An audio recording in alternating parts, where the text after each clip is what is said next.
Hello, friends, brothers and sisters. My name is Denmark, and welcome to Pathways of Hope. Growing up, my family was not that well off. My parents could afford what I needed, but being a kid, there was this desire to have toys, especially the latest ones. I remember having a neighbor kid who had a lot of things. They were rich. It was almost every week he had something new to show me. My friends would come over at our house often. We would be quite jealous of that new bike that my neighbor's been riding or that rollerblades he has been showing off. You were the cool kid back then if you had those things. I remember in my desire to have a very own rollerblade for myself, my parents gave me a hand-me-down from my cousin. And note, my cousin was a girl, so I had pink rollerblades. A study suggests that people base their self-worth, social status, and even relationships on how they compare to others. The birth of social media has given us an access to a global network of people to compare ourselves to. The basis if you're living a good life would be how many likes or how many shares you would have. We find solace in how people react to our latest tweet or post, and we would be offended or even depressed when people don't react the way we want them to. Social media became our mirror, but it's really just putting your best foot forward. The same way you would if you were meeting someone at a party for the first time or going on a first date. Everything has to be perfect. The gospel for today talks about how we find our self-worth, not in how people perceive us, but how we should get our self-worth from God Himself. And so I continue to read from Luke chapter 12 verses 1 to 7. Meanwhile, when a crowd of many thousands had gathered so that they were trampling on one another, Jesus began to speak first to His disciples, saying, "Be on your guard against the yeast of the Pharisees, which is hypocrisy.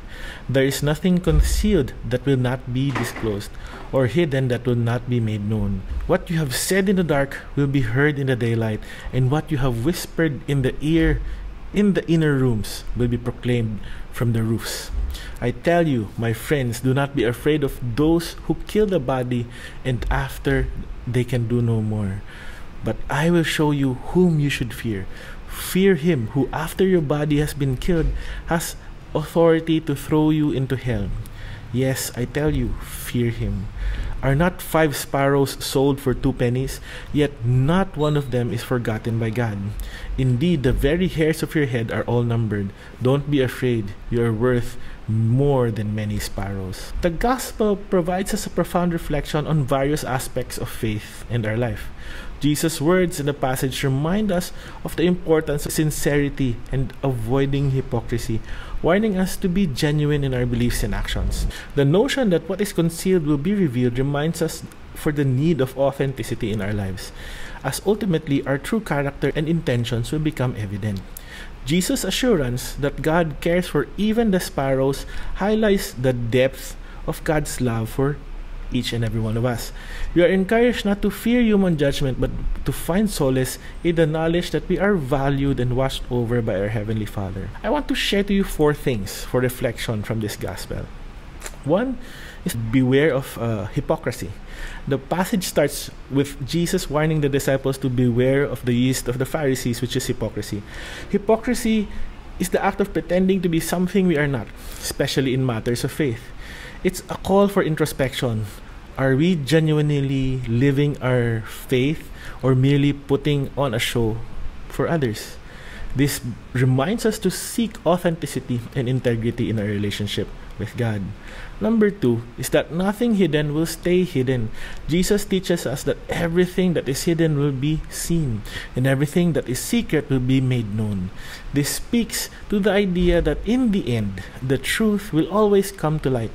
It's an encouragement to live a transparent and honest life, not just in our actions, but in our thoughts and in our intentions. Number 3 is to fear God, not people. Jesus tells His disciples not to fear those who can harm the body, but rather to fear God who has the power over both body and soul. This is a call to prioritize our spiritual well-being over our physical well-being. It's an invitation to trust God's sovereignty and providence. When we put God first, we free ourselves from the shackles of seeking human approval. And lastly, God's care for every detail of our lives. The passage culminates with the reassurance that not even a sparrow falls to the ground without God's knowledge, and we are worth much more than sparrows. This is a profound declaration of God's love, care, and attention to the smallest details of our lives. It is a reminder that we are not alone in our struggles and challenges, and we can trust in God's constant care and concern.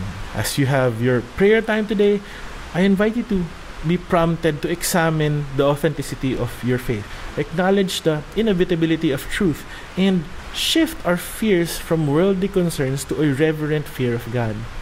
God invites us to cultivate a genuine, fearless, and faith-filled relationship with Him. So, believe in Him. You are worth more than you can imagine in the eyes of God. Trust in His unwavering love for us. Recognize our infinite worth in His eyes alone. Have you been blessed by today's reflection? Please like and share this video with your friends and loved ones. Again, my name is Denmark Gilisanya. Thank you and have a blessed day.